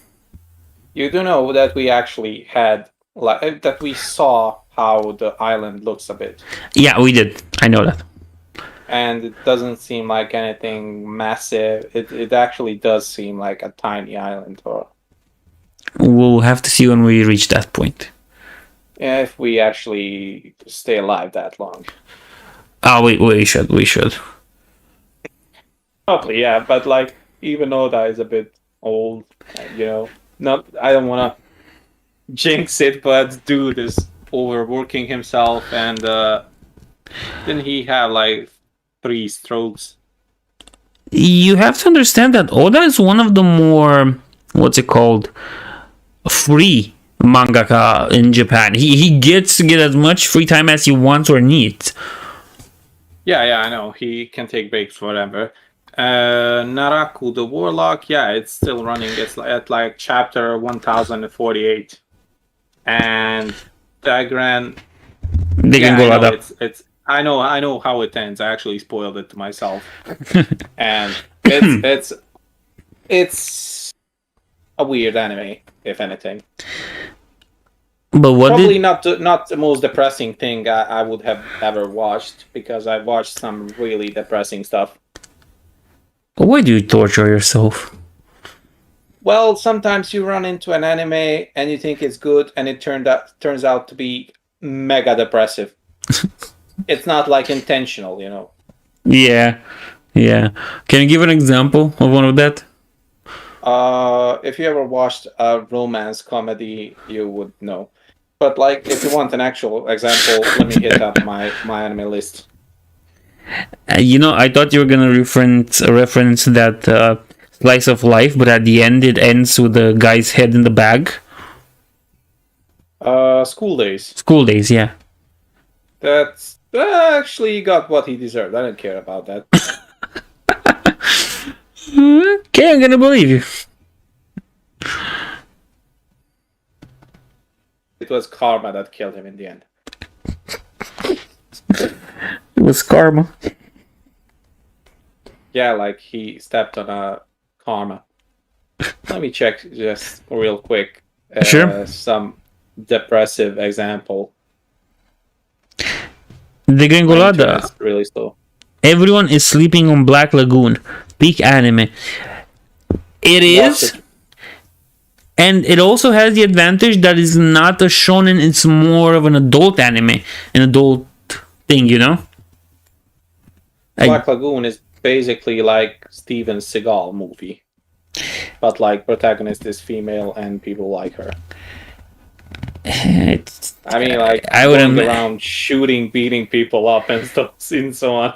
You know what? I would much rather use a Van Damme movie than a Steven Seagal movie, just because. Yeah, I mean, like it's same genre. That's what I meant. Like shooting, beating people up, and so on, smoking and drinking. Nazis, yeah. Okay, let's see. I found one like Akame ga Kill. If you watched it, that one's ending is depressing and probably not that. Akame ga Kill. Yeah. Yeah. I've watched. I will not really watched it. I played like a Warcraft 3 map that was based on that, and I was like this Wow. anime lady that was killing stuff. I don't know what I was killing. Why was I doing that? But it was pretty fun. Okay, let me find a bit more. It's gonna take a second. There are so many. My God, I got 550 anime on this list. So like, yeah, there's also a bit older one called Elf and Lead. That one's ending is a bit depressing as well, sort of. Well, it's not. While it's not a depressive ending, it's fairly good. I've never saw that one. It's actually pretty brutal anime. You should. Oh my God, I need to send you one scene. Like the first scene where the main female protagonist is escaping. Oh yeah, I know that one. And I know she that one. just like rips the head off of a staffer, and I was like, "Holy crap! What the hell?" Just like twists it off, and I was like, "Whoa, man!" Let's see. Tego has even his country representation in Black Lagoon. I think he means best villains. Elfin lead based. I'm gonna trust you on that one. I mean, every time there's a vampire, you have a representation. I mean, the whole Castlevania series is one big Romanian representation, Yeah. Like, you can't not be represented in anything that's vampire. You know what? I wanted to give a counterexample, but even that one had Romanian in it, so it's true. Though the Romanian wasn't a vampire. He was a vampire hunter. Man, I can't find any more depressing anime, but if somebody wants a list, I can give you a list of 550 anime to watch. That's a lot, man. Yeah, I spent like a literal lifetime watching them. I spent less. Higurashi. Higurashi. Yeah, actually, Higurashi. Higurashi. Yeah, that one's flat out insane. Like, the plot is basically them killing each other nonstop and then resetting time or something. Is this the one with the pink-haired chick? I think you confused it with Talentless Nana. I think I'm confused with something else, but not talentless Nana. Is the pink haired chick that just screams Yuki or something, and she seems kind of depressed with a knife? No, that's Mirai Nikki. Future Diary. Future Diary. Okay, okay. Future Diary is extremely good. I loved it. Although Yuki, not Yuki, the female character is Yeah. absolutely insane. So I'm seeing a picture of Higurashi right now. Just don't watch it if you're like not into stabbing people in the eye with scissors and stuff like that. It looks so cutesish though. Yeah, it looks like a slice of life, normal kind of Yeah. anime, until people start stabbing each other and killing each other. Yeah, I see a little butchered girl there. Yeah, I don't know. I don't actually like it per se. Like, I understand people like to see it. Did that girl but just lose her it's legs? not, probably. It wouldn't be surprising. A lot of really insane stuff happens in Higurashi. Oh no, it's her guts being spilled out. I get it. Oh yeah, I forgot one extremely good. I forgot the name. Where is it? Oh my god, I can't find it. Psychopass. Psychopass is probably one of the most insane anime ever. Yeah, Psychopass. Like they in first season they're like cops that are basically hunting people for pre-crime, and they have guns that if they shoot you with it, you basically explode and in like a bloody mist. I like the art style for this one though. It's No, wait. the, That's a video game. Psychopass mandatory. yeah, there's video game and an anime of 2 seasons. Perfect. I know what I'm gonna do. It's really good. Like, especially season 1. Though I didn't watch the season 2, but I know what happens. Let's see. Naraku the Warlock says Elfen Lead was captivating the first time, but I got desensitized very quickly to the whole splatter anime genre. I would actually say, yeah, same. I stopped caring after a while. I mean, you get used to anything. Yeah, it's basically like horror movies these days, you know? Though I do prefer like fantasy and like adventure and stuff like that lately. I'm not a fan of being depressed all the time. I understand. You need some happiness in your life. Yeah. Let's see. The Grengolada. Hirugashi is like Doki Doki Literature Club.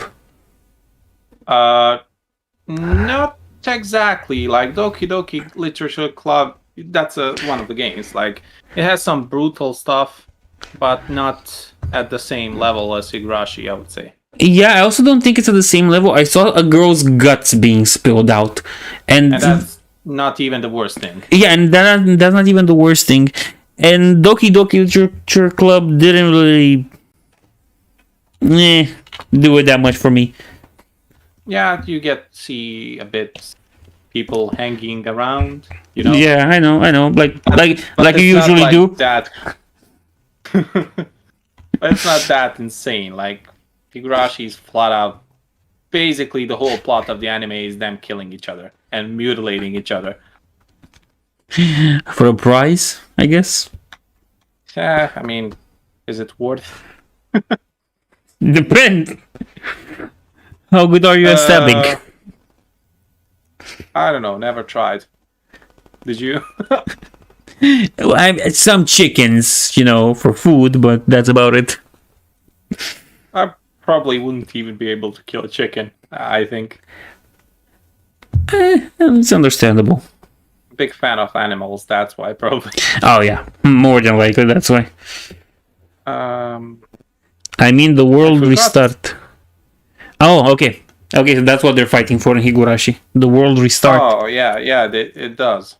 Doesn't it actually restart quite often? There's like 50 seasons of Higurashi. Like, no, for real. There's like 10 seasons at least of Higurashi, I think. My dude, for this thing, we need the meme with the author's buried disguised fetish. 15 seasons, really? Damn it, I still can't find the the one that was that I was going to mention. Oh,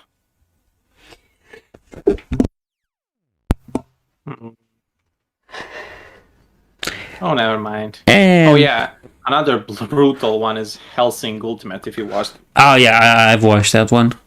there is some wild stuff in there. Yeah, I liked it. I saw it when I was a child, so that helped me. Pretty good way to get scarred for life. Not gonna lie. Yeah, I wouldn't really call it that. You know, that reaches that point, getting scarred for life. I mean, if you watched the backstory of the girl, what's his name? What's her name? The yellow-haired chick. Yeah, I know, but the only Police Girl rings in my mind because of that stupid. I can't even mention it on YouTube, so like, you know what it is. Okay, I understand what it is. I don't know. I like seeing the Nazis get killed. True, yeah, but that's like not even the biggest. Yeah, I know. I know. That's tame. But hey, Nazi vampires. That is a concept. Yeah. It somehow took the Nazis and made them like more interesting as villains than like the regular ones. Oh yeah, like those movies with Nazi zombies. You know? I remember actually one of those movies where like kids in Norway or whatever, they were camping in the mountains somewhere and found the Nazi gold. Yeah, and then you get those. Like they were killing them until they returned all of the gold. And at some point, I think there's a sequel or something where you have Nazi commies fight. No, the same shit. Zombie commies fighting zombie Nazis. That's. Oh! I found another absolutely nuts anime. It's called Overlord. Overall, yeah, we discussed about it last time. This one's basically the one that genuinely pissed me off to the point I dropped it. You said he did a rumbling, right? Rumbling? That's a thing from Attack on Titan. And you said he did something like Eren, but worse. Oh, yeah. He killed a bunch of people, but like, he's the most evil anime character I think ever. Mm-hmm. I can't explain it, but I can explain it in like few short sentences. He basically is the evil overlord of like a raid dungeon, and like he allows stuff to happen, such as making skulls out of skins and crossbreeding with humanoids. Interesting. So, like, dude is a war criminal. Like, he does all kind of stuff. I mean, he doesn't exactly do it himself, but more like allows it to happen, even though he has all the power to stop it. That's basically Dungeon Master, but realistic. Yeah. He's really like evil lately. Let's read some of the comments. There are movies about Nazis from the moon. Yes, with Hitler riding a T-Rex. I know that. Whoa, what the hell is that? yeah. On the other side of the moon, inside the core of the planet, there's like Nazi dinosaur land or something. Or it's the core of the Earth. I think people are actually running out of ideas. Well, it's not a serious movie. It's more of a comedy, so, yeah. Romanian dude likes vampires. Who would have guessed? Right? I mean, who doesn't like vampires? Even though they're like in everything, people still like vampires. Yeah, indeed. Some depictions good, some bad. And let's see. I don't like isekai anime. Sword Art Online. Sword Art Online killed the genre for me. Look, I have this recommendation that if you want to watch Sword Art Online, don't watch the official one. Then don't watch the official one. watch what's it called? The abridged one. The abridged one makes it 10 times better, 10 times funnier, and then a shorter watch. Yeah, I got something to add to that last comment. Though people don't like Sword Art Online now, when it came out, it was actually probably the biggest anime ever to come out. It made anime mainstream in my eyes. And that's another reason to hate it. Yeah, I guess you could hate it for that. Now we have normies who like watch one anime and think they're like watching the best anime that ever came out. That's a problem, sure, but like Sword Art Online Season 1, not that bad. It's generic, sure, but like it started a trend. Now you have great isekais like well, let's take the recent one where the skeleton dude gets reincarnated into another world. That's good. Yeah. Pretty funny. And you had another more recent one. It's called Faraway Paladin. Faraway Paladin. Yeah, it came out recently. He's like isekai, but he doesn't remember anything. Oh my god, my turtle is escaping. Wait a minute. Oh, poor turtle. Back down, back down, back down. Hey. So I'll keep the Okay, reason. I pushed it back into the aquarium. I think you need a better one. A bigger one. Not really, but he climbed the filter somehow and grabbed the cable of the filter, and he tried climbing out. Is it a water turtle? Yeah. Oh, okay. I'm not sure why it's trying so hard to escape. I give it like plenty of food and everything. It's an animal. It'll always want freedom. Yeah, I was thinking actually releasing it. Like I don't like keeping it like this. I like keeping dogs, but not much animals like this. Be careful where you release it. Because after you release it, it might not live that long. He or she, not sure what male or female it is, but it's pretty big. It should be fine. That should be good. Like bigger than my hand at least.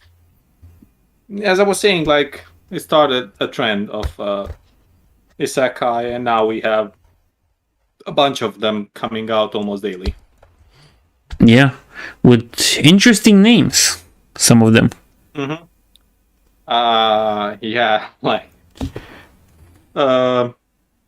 yeah. Like that. Let me just remember the weirdest ones. So there's like, I've been reborn into another world with my cell phone. I've been reincarnated as a slime. What's it? What are a few more weird ones? Yeah, cautious hero is cautiously overpowered. That was actually genuinely good because dude, like, he's in starting town and he spends like days and months training to be like absolute peak stats before coming out. And that's a good strategy. Yeah, like dude is training super hard and he's like coming out and he sees a slime or something and just like casts the most overpowered spell one can cast and just blasts it from orbit. I like that concept. Pretty good. It's kind of the thing with the isekai is it's like even though the changes they make are almost always small, it's always kind of funny or interesting. I like seeing fantasy worlds at least. You know what's also an interesting thing? An isekai, since the formula is kind of basic, the author gets to show more of, his talent in writing with it.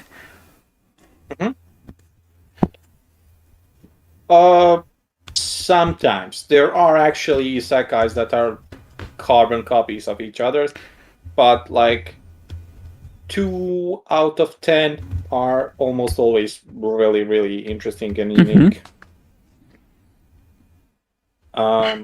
But yeah, I wouldn't say it's a bad genre overall.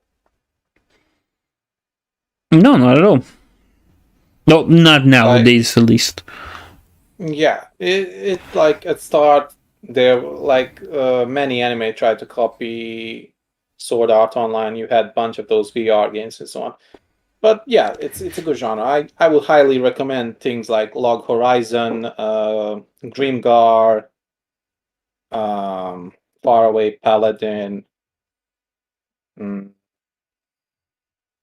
Konosuba counts also. Konosuba is absolutely awesome.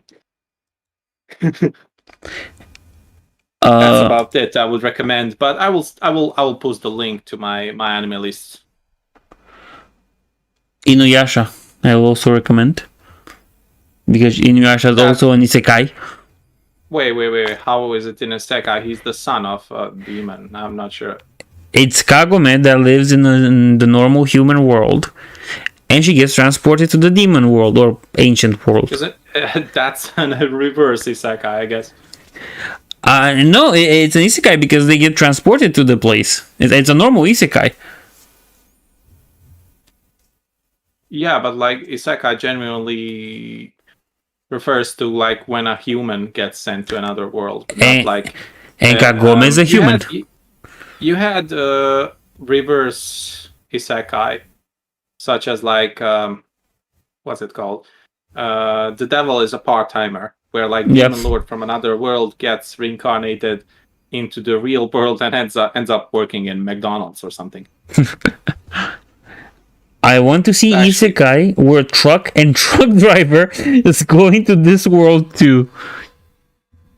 that's you should probably copyright that idea right away Yeah, because it will be done. it will be done. Be the first to do it. It's truck. Yeah, It's earn a truck-kun, bunch of money. truck-kun, and truck driver-kun going to a fantasy world and reverse isekaiing everybody. But like, imagine this: like he brings his truck with him, and he's like gains magical powers and can make like truck increase its stats, durability, and so on. And he's like fighting enemies, and he just hits them with his truck. That's actually amazing concept. That should be done. You can do it as a light novel, but you gotta find a Japanese publishing house to do it for you to accept They it. would do it. They would absolutely do it. They publish some really absolute terrible manga, so they would probably do this as well. Probably. I mean, Naraku. it doesn't necessarily have to be bad. It can be really, really good and interesting isekai. That's the thing with them. Go Yeah. ahead, sorry. Naraku the Warlock says, hot take, Inuyasha is not a good anime. The first 20 episodes are good, yes. The setting is interesting, but the whole capturing the soul shards arc is repetitive as fuck. I mean, it works by the concept monster of the day with that arc. So, like we had with Scooby Doo, always a new mystery, a new thing. It's kind of the same concept. I enjoy it, to be honest. Can't really comment on that. I watched Inuyasha like probably a decade ago or something. I actually don't remember anything other than him having a brother who also has a sword, but his brother's sword does like something else. I forgot. It doesn't cut. That's the thing with that one. His brother's sword didn't cut. Uh-huh. I think it healed or something. Yeah, could be something like that. I genuinely don't remember. It's been a while. I probably should have watched it lately or something. Whatever. Maybe. It is interesting. It is a pretty old one, and a lot of people like it.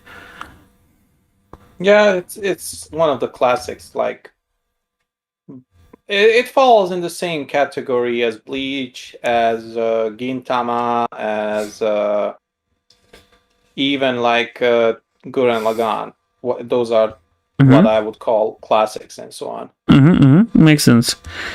And about this capturing the soul shards being repetitive, how many times did Goku gather the Dragon Balls? Honestly. Once? Because like Goku genuinely only like collected them when he was little. And after that it was either someone else doing it or like Yeah, but still for him most of the times. Yeah, true, that's true. But I'm just like nitpicking, saying he only collected them himself like once. I don't remember. Was it the time Oolong wished for Bulma's panties? That's I think when he was a kid, and Pilaf. Yeah, it was with Dragon Pilaf. Balls, and they rushed into the Pilaf's castle, and Oolong had to wish for something really quick, so that Pilaf doesn't get like control over the world. Yeah, I still consider it a weird wish, but whatever. I mean, like old anime is quite perverted. Like Goku, actually, there's an episode where Goku removes Bulma's panties. I know. She was sleeping. I saw that and one. Like, imagine doing that now. Well, it's a good thing that most Dragon Ball fans only know about Super. Not exactly a good thing, because in my mind, Super is way worse than like Z. Oh yeah, I agree. I actually did not know that someone else is writing Dragon Ball Super and not Akira Toriyama. Oh really? Yeah, he has like some successor doing that, right? Dragon Ball Super. I forgot his name. Yeah, I was shocked because it explains Universe 6 and stuff like that. Oh yeah, and how it went into this cosmic drivel thing. Yeah, I know. Yeah, like, I mean, it's not that bad if they did not make Universe 6 scenes. They are so pathetic, man. I will never like them. Plus, they even look worse. It's like no effort was put into drawing them or animating them. Can't comment on that one. I'm neither they're also making a CGI movie, full CGI movie. Oh, that's gonna be terrible. It will, 100%.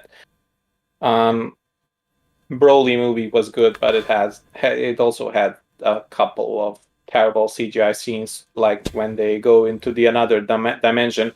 It looks like a video game straight up. Dragon Ball creator after creation of Brazil. Money back, money back, money back, money back. Wait. Why Brazil? Because a lot of people in Brazil like it.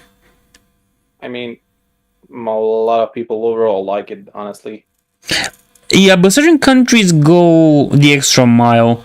Like, for example, Mexico has a thing for some fighting games. Pakistan has a big thing for fighting games in general, especially Tekken, for example. And they're hugely popular there. A bunch of money comes from that. Yeah, I actually remembered something while we were saying that about the countries. Like France has a thing for One Piece. I think like 30 million copies of One Piece was sold in France. That's a lot. Yeah, like probably I think they buy it more than any other country on the planet.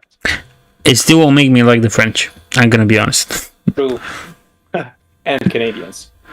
Especially French Canadians. Those are the worst. Yeah. Well, it's been 2 hours. I think it's okay if we end this episode here. What do you say? Yeah, if you want to. Though we did like stray off the topic massively. Yeah, should be fine here if you want to. Yeah. We did touch some good subjects though, so that's good in my book. At least the first part, yeah. And the second. Well, see you next time, everybody. Bye-bye. See you in the next one.